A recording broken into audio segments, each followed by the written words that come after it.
Namaskaram, everybody. Let's begin.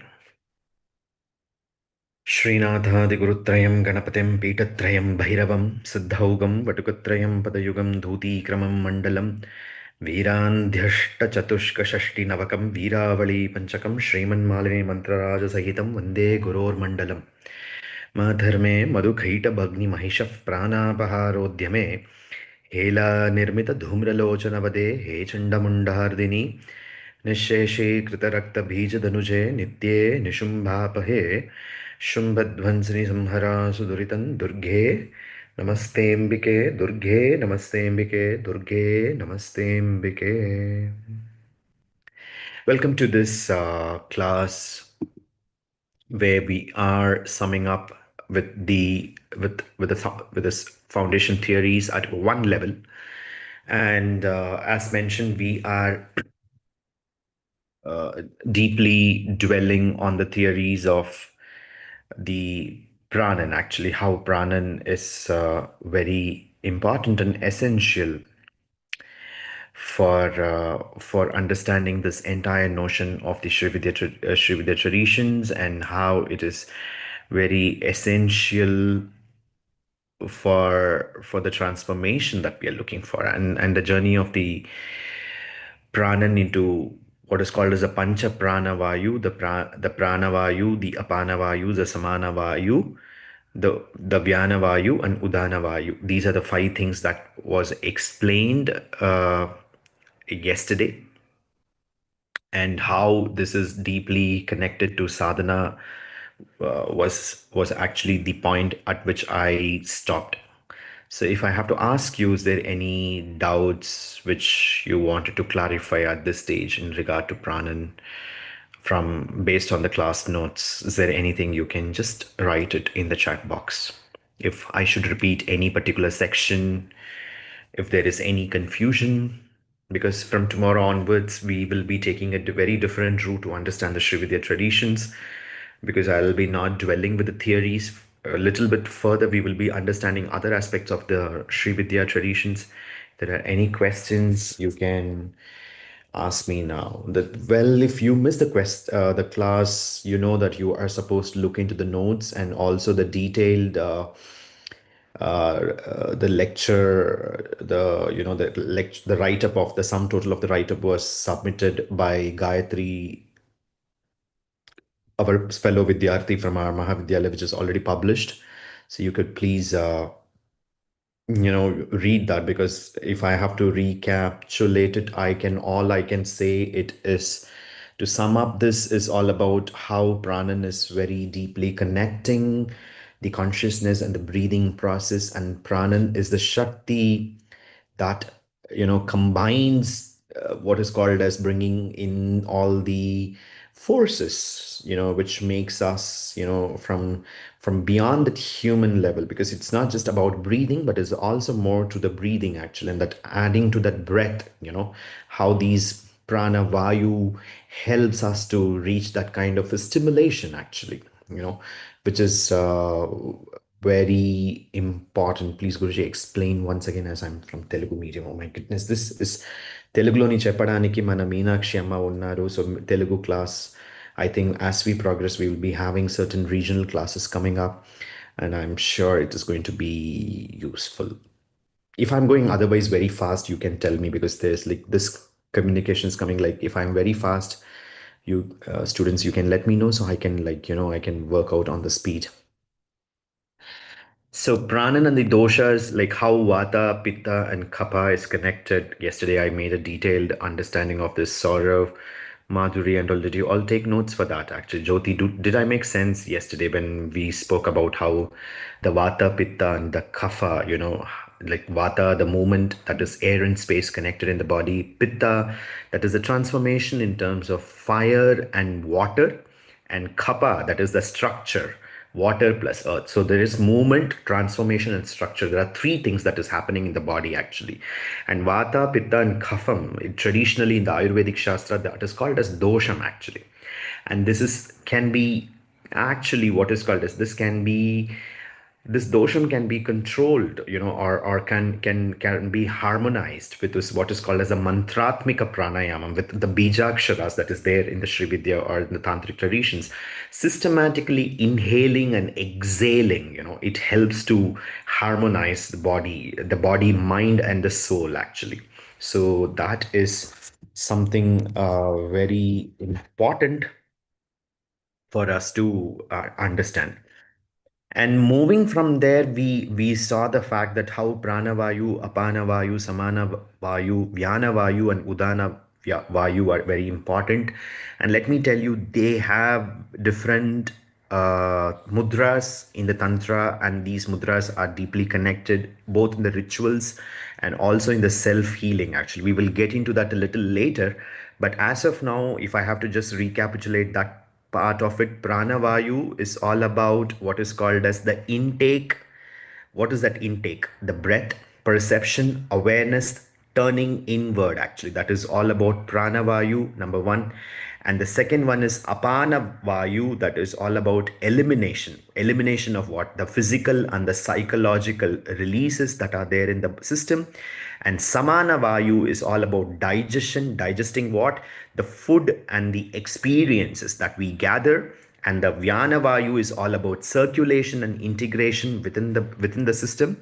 When I'm talking about the body, please let me remind once again to all of you, we are just not focusing upon the physical body. We are talking about the three layers of the body. This you should always keep it in mind. Actually, you understand what I'm trying to, the stula, sukshma, karana shariram, the gross, subtle, and the causal body. All the three kinds we are always referring to. And moving back, the last one is the Udana Vayu, which is about the upward movement. And upward movement that is specifically with speech, memory, and the will that we exercise. If this portion is little tough, don't worry. You have made the notes and kept. When we further dwell upon the other theories of the Sri Vidya, then you will be able to interconnect this actually. You understand what I'm trying to say? So don't try to break your head to understand this. You just keep this what is called as a concept or this knowledge with you. Later it will turn into what is called as the understanding will come in actually. Uh, Now, Pranan and Chitta, though I spoke about it yesterday, let me connect it once again. It's Pranan and Chitta. Chitta contains what? As we have understood, it contains smritis and the samskaras. And these smritis and samskaras are what? They are directly related to our habits and the automatic reactions that we involve in. Now, connecting this with ignorance, it is all scattered in the prana, in the various koshas. So when prana is scattered, what is happening? Our mind is restless, reactions are compulsive, and discernment is actually very weak. So when pranan is actually streamlined, what happens? Our chittam gets clearer. That is the reason we always refer to what is called as chitta shuddhi. Sharira shuddhi, buddhi shuddhi, you know, and chitta shuddhi leads to atma shuddhi. Atma Shuddhi. We talk about Atma Shuddhi. Atma Shuddhi, Sharira Shuddhi, of course, we all take bath. I hope everybody is taking bath every day, twice or thrice, maybe as it is necessary. Sharira Shuddhi, we are doing. Then Buddhi Shuddhi. We have to cleanse the mind also, actually. Mind cannot be cleansed with soap and water, actually, obviously. We do various activities like pranayama, yoga, going to temple, listening to, devotional music, calming down yourself, like various ways, actually, to connecting to a little higher self, no matter whatever the ways and means are, we wanted to arrive at that space, actually. But this chitta shuddhi is very exclusive, students. Chitta shuddhi can be attained only through sadhana, actually, through a systematic way of practicing something, actually, or practicing a higher dimension of life. And this, unless and until we will not attain this chitta shuddhi, we will not be able to attain atma sakshatkaram, actually. And what is this chitta shuddhi, if I have to put it in very simple sense? With my experience, I would say that Chitta Shuddhi is all about to let go of, actually. To let go, actually. You know, we can't hold on to things, actually. Hold on to people, emotion, behavior, in regard to our own self, in regard to others. When we are able to let go, you are able to understand what I'm trying to say. The let go that takes place is just one aspect of understanding the Chitta Shuddhi, actually. And the sadhana helps us to grow to those levels, actually. Sharira Abhimani is what is the term. Actually, Sharira Abhimani. Who's a Sharira Abhimani? The one who has deep attachment to this material world, actually. Sharira Abhimani, that Aham, Aham versus Idam that we spoke, right, actually. Those people, it is very difficult for them to understand this Chitta Shuddham, actually, are able to follow what I'm trying to say. We cannot just go and talk to them about Chitta Shuddhi and all. They have a lot of Abhimanam of the Shariram, actually. We are all okay. It's not that we don't have Sharira Abhimanam. We are not jnanis. But we wanted to achieve something else. Like, see, for example, you all had a very tiring day of work, home, so many other responsibilities. Now you're sitting here to listen to this before going to sleep, because that is what there is this samskara is there, actually. There is somewhere it is being planted, it is rooted, and now it is coming out, actually. Whether you wanted or not wanted, it is bringing you to these dimensions, actually. So the chittam is somewhere working towards a higher dimension, actually. Are able to follow what I'm trying to say? Out of millions and billions and trillions of people who are there in this world, like you're a few, you are a few selected by the cosmos to understand yourself and reach to the next dimensions, actually. So what it is, when the Prāṇan is for people like us, who are listening to this, what is called as a satsang, when our Prāṇan is actually streamlined through the process of sadhana, what happens? The Chitta Shuddhi starts happening, actually. And when the Chitta Shuddhi starts happening, what happens? The Buddhi gets sharpened, actually. The clouded Buddhi. You remember the word we use the term called as the clouded Buddhi, that clouds starts disappearing, actually. So there is the Buddhi gets sharpened, actually. And what happens, therefore? The awareness stabilizes. What awareness? That aham and idam, the difference between the aham and the idam that has been existing, slowly that the huge gap starts actually filling in, actually. That we start understanding that the aham and idam is one and the same. And as I told you, I just mentioned about the term, the sharira abhimanam.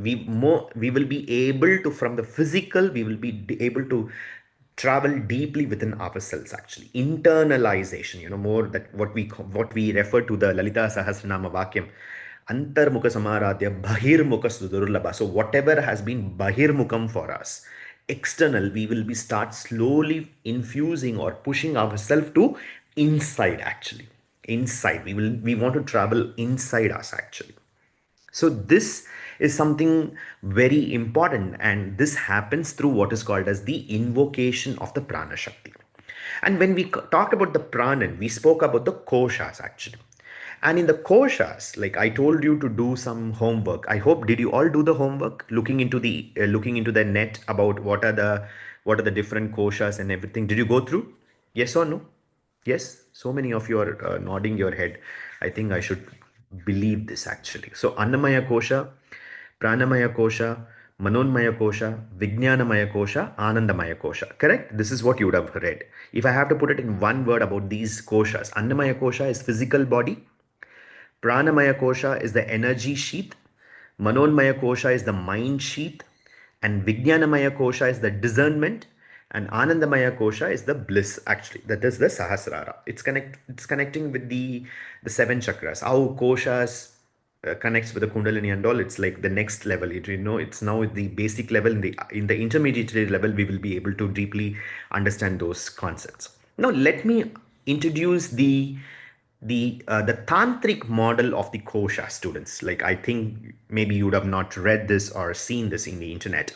So the tantric model of the koshas again has five elements. Like the Vedantic model has the Annamaya, Pranamaya, Manonmaya, Vijnanamaya, Anandamaya, which is actually relevant to us also. But the tantric, teaching, the Tantra Shastras explain very specifically five koshas. What are they? The first one is Deha. The first one is Deha. The second one is Chitta. The second one is Chitta. The third one is Prāṇa. The third one is Prāṇa. And the fourth one is Shunya. If Amrita is listening to this, you are working on the Mahashunya, you are connecting here, Amrita, like the Mahashunya concept with how this is the introduction that the Tantra Shastra is giving for the Shunya Tattvam actually. So, Shunya, and then the Chit, that is Chitta, this is Chit. This Chit is the self actually.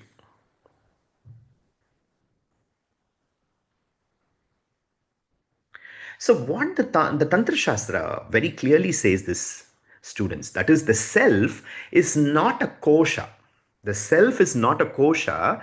It pervades through all the koshas actually, because the Vedantic model clearly says one after the other koshas, right? You understand? But in the Tantra Shastra, it says that the self is not made up of these separate koshas, but it pervades through all the koshas. Like Deha, Chitta, Prana, Shunya, and Chit. Everything is pervading with all other. There is a kind of an interconnectivity, or there is a deep objective and subjective relationship between these different layers that the tantric model is talking about.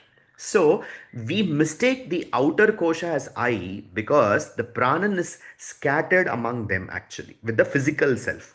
But this ignorance is basically a misidentification because the pranan is deeply diffused in all these various aspects of deha, chitta, the Pranan, the Shunya, and the Chit actually. So therefore, the Tantra sadhana is streamlining the Pranan towards the original source itself actually. The original source. It's deeply connecting to the original source actually. It is not going in a way step by step. It is trying to clear off all the blockages wherever it is actually.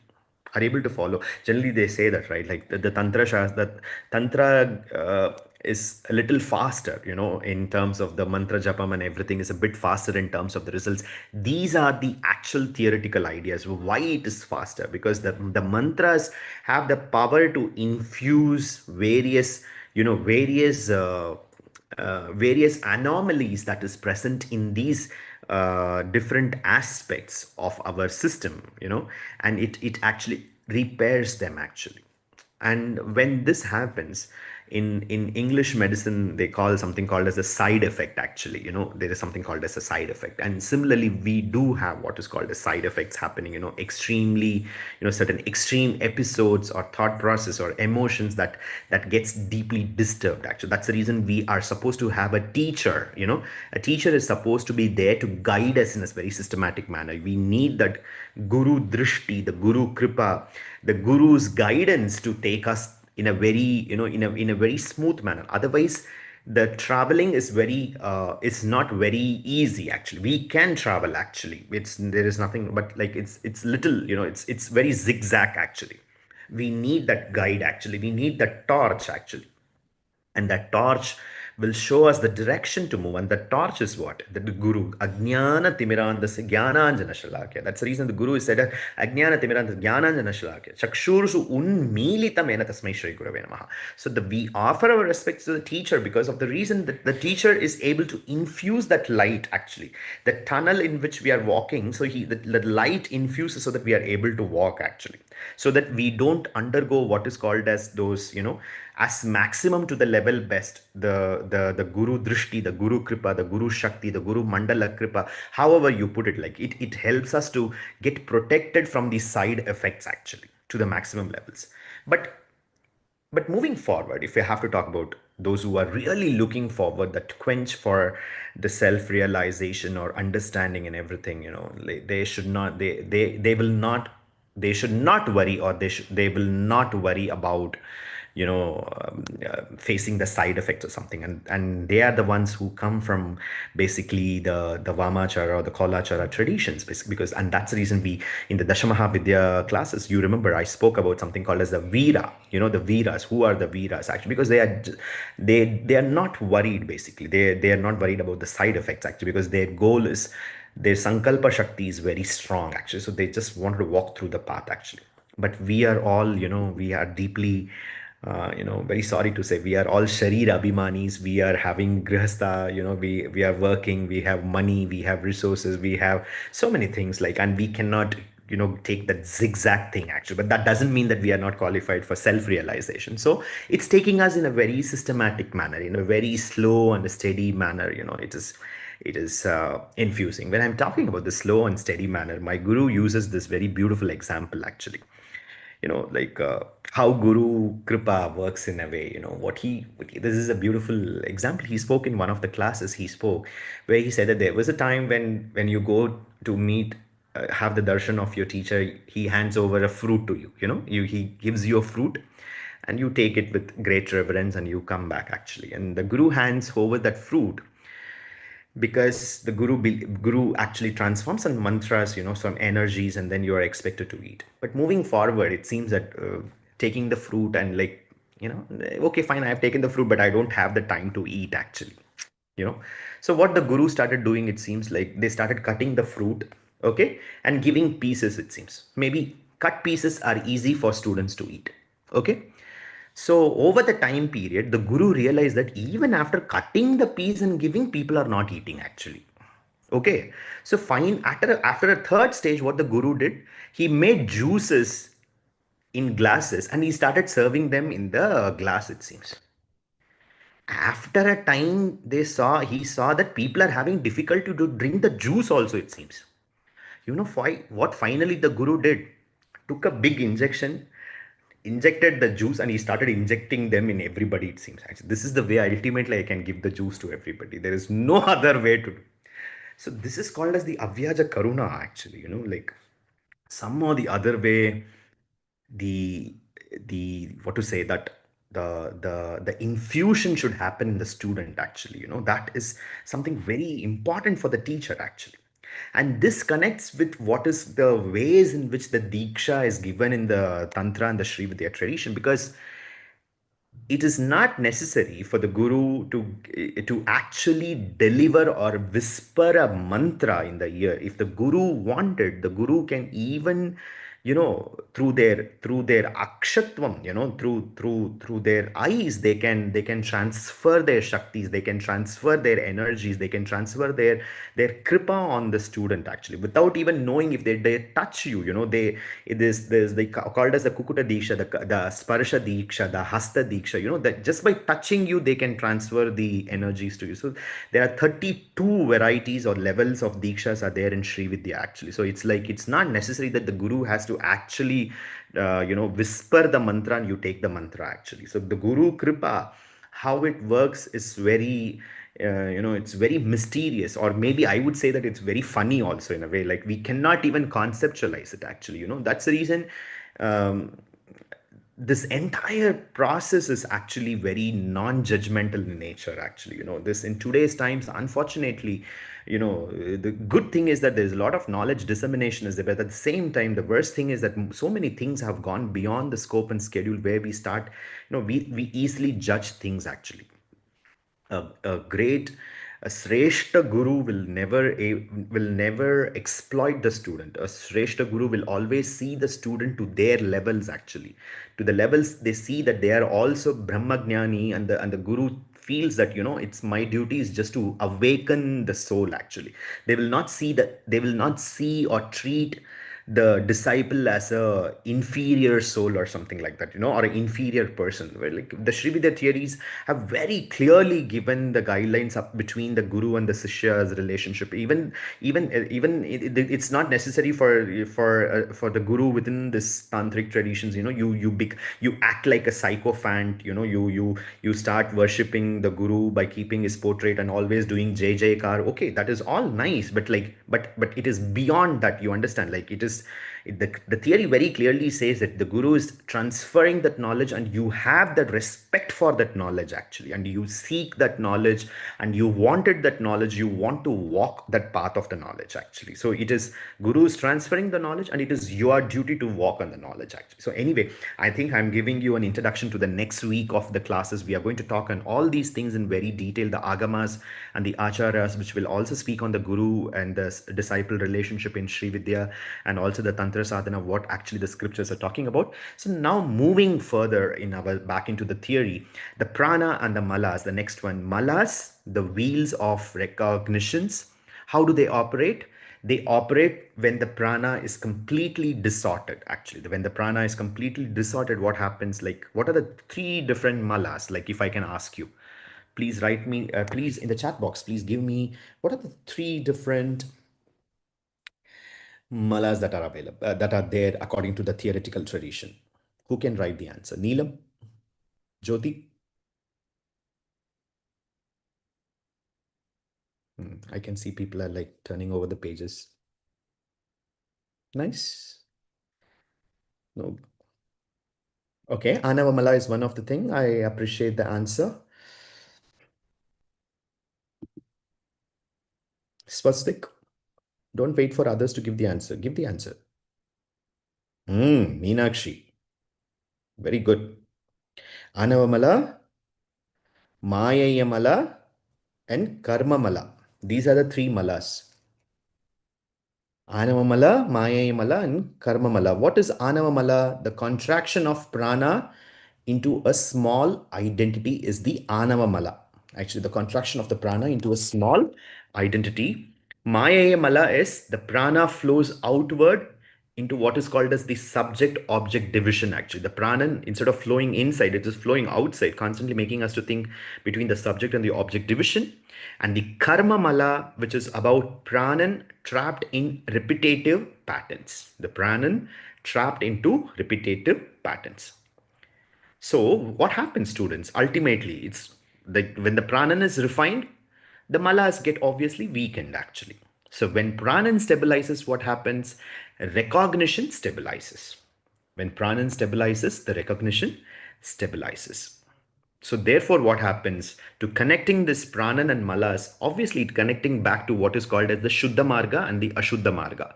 So therefore, in the Shuddha Marga, what is happening? Internal refinement of the pranan through mantra, awareness, and subtle ascent take place. And in the Ashuddha Marga, what happens?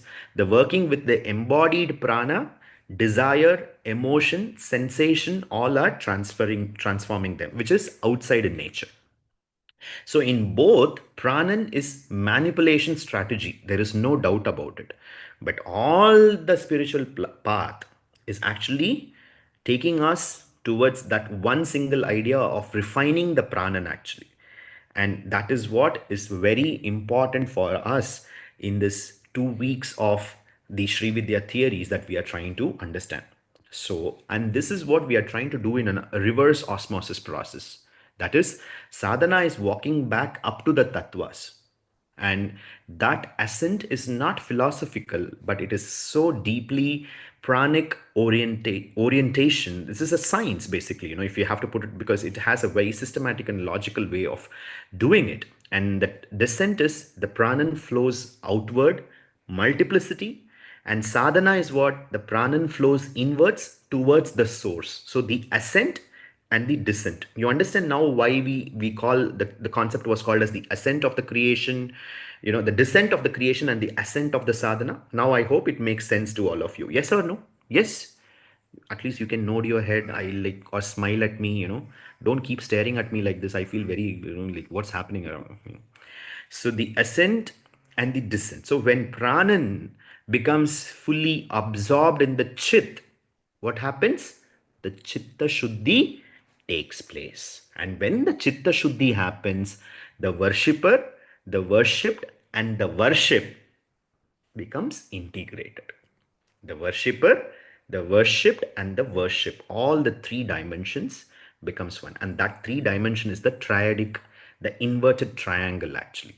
The worshipper, the worshipped, and the worship. That is Devi, Guru, and the Sadhaka. They are all coming together in one element. That is the inverted triangle, and in the center is the Bindu actually. So all three are coming in the same place. So it's not because the world is vanishing, but because the Prāṇan is no longer scattered. It is in a triadic nature actually. The Prāṇan is connected to Guru and Devi actually, and all are connected in one single point. That is the Bindu, that is the universe actually. So to connect all these things into sum total, the 2 weeks of the entire understanding, what we are trying to say is the gunas move because of Prāṇan, Chitta functions because of Prāṇan, senses operate because of Prāṇan, body lives because of Prāṇan, malas bind because Prāṇan is contracted, sadhana works by refining the Prāṇan, and recognition stabilizes the Prāṇan in a steady path, and Prāṇan is the operational phase of Shakti within the microscope, that is within us. And at that stage, what happens? Shiva, Tattva, you realize as static, Shakti as dynamic, and Prāṇan is that dynamic pulse within us. So, therefore, there is only one Prāṇan. The five Vayus are the functional distinctions of this Prāṇan, and Mahashakti, Prana Shakti, Prana Vayus. This is the way the entire theory is going. Mahashakti, Prana Shakti, Prana Vayus.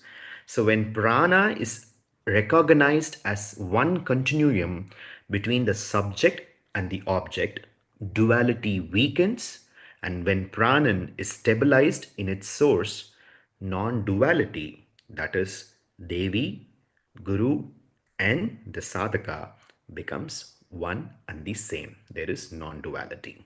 And that is the shine. And that shine is called as Atma Prakasha. Atma Prakasha. So this sums up with the foundations of level one in a way of this 2 weeks of these lectures that I gave on Srividya theories. We have further, but we will get into that a little later. But now we will be looking into other dimensions of the Srividya traditions in our upcoming classes. So moving further, I hope you all enjoyed it. There is an assignment question coming up until the 2 weeks of the reflection.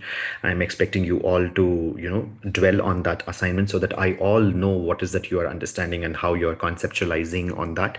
The question will come up in the groups and you are expected to write your submissions, and these are all based on the graduation. Your, even if you are looking forward for mantras, practices and everything, these are all very important dimensions, and without these records I will not take you further actually. So you have to work on all these dimensions and to move further to get through the process and the system. So now coming back, there are two announcements which I wanted to give you all. One is the Mahashivratri. By the grace of Devi, we are performing Shiva Aradhana. I hope everything is clear to all of you, the instructions that we have given. There are two segments that are happening on Mahashivratri. One is our very special class that is happening from 8 to 9 on Shiva Tattva segment. And then from 10 to 12:30, almost like 10 to 12, we are performing Rudra Abhishekam. So whatever resources you have, you can have those resources ready. We have published all the detailed descriptions, the list, the puja items and everything. Even if you don't have the puja items, I have asked you to simply keep a plate with water and some rice, so that you can perform the Shivaratri, the chants. You can meditate along with all of us as a mandali. We can, as a Mahavidyalaya, we can meditate wherever we are. We can connect with our Sri Chakra, which is present in the Mahavidyalaya, and connect with the higher dimensions on that particular night. This is one instruction. Is there any doubt or any questions on the Shivratri? Like, you can ask me in the chat box. Many of you have already registered, and I will look forward for you to join for the Mahashivratri program. And apart from that, there is another instruction that is like, there is another announcement. I would be personally taking chapter 4 of Devi Mahatmyam to all of you. This is for on the upcoming graduation ceremony, and chapter 4 is the Hridayam, actually. Hridayam of the Devi Mahatmyam, that is the center, the heart of the Devi Mahatmyam. So, and that is the Shakta philosophical, epistemological ground of the entire Shakta Tattva is present. Traditionally, I only handle the Aparajita Stuti, and this time also, since our graduation ceremony is coming, and we should deeply get inclined with the Chandi, Mahachandi Homam, and the implications and the awareness that is required for all of us, those who are planning to join. The Sankalpa Shakti. What is that our Sankalpam that we have towards this Atma Vidya, that gets very well cleared in the Aparajita Stuti classes. So I will be personally taking the Aparajita Stuti, and I will look forward to all of you to join the word by word syllabification. And the Aparajita Stuti is also very different way it is chanted. Actually, the intonation is also different. And I'll also go with the meanings, actually, word by word meanings and explanations will also be coming up with the Aparajita Stuti. So stay tuned for the classes, and it will connect you with what is called as the entire process of this graduation ceremony, and also participating and performing the ahutis in the Mahachandi Homam. And those who have still not filled up the Google form for the Mahachandi Yajna and looking forward to come, and or have some confusions or whatever it is, you can write an email to me, and I would be there to answer. This is, as I keep saying, this is one among the best opportunities you're getting. Though every year we are going to perform, there is no doubt about it. But nevertheless, it should not be late for us. We are getting this opportunity, and if it is possible, you should be able to come, and think that I'm little bit pushing you here, and I'm also welcoming you warmly to join, participate, and perform this homam with all of us together. So thank you so much, and I will see you in tomorrow's class. Tomorrow I'm taking the Aparajita Stuti. There is no class according to the timetable, but this is a very special class. So I'll be starting with Aparajita Stuti from 8 to 9:30. I'll be taking. I might go even for 2 hours, so please be prepared for the class. Thank you so much. Let's finish with Mangalam.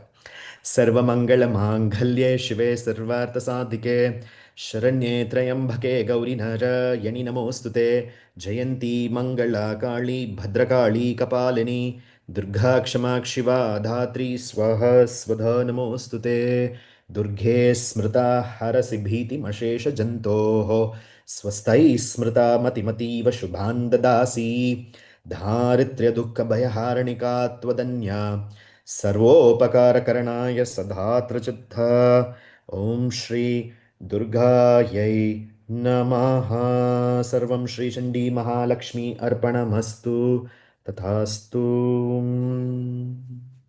between this Durge Smrita Harasi Bhiti Mashesha Janto is from the chapter 4 of Aparajita Stuti. We'll look into it tomorrow. Thank you so much. Namaskaram. See you all in tomorrow's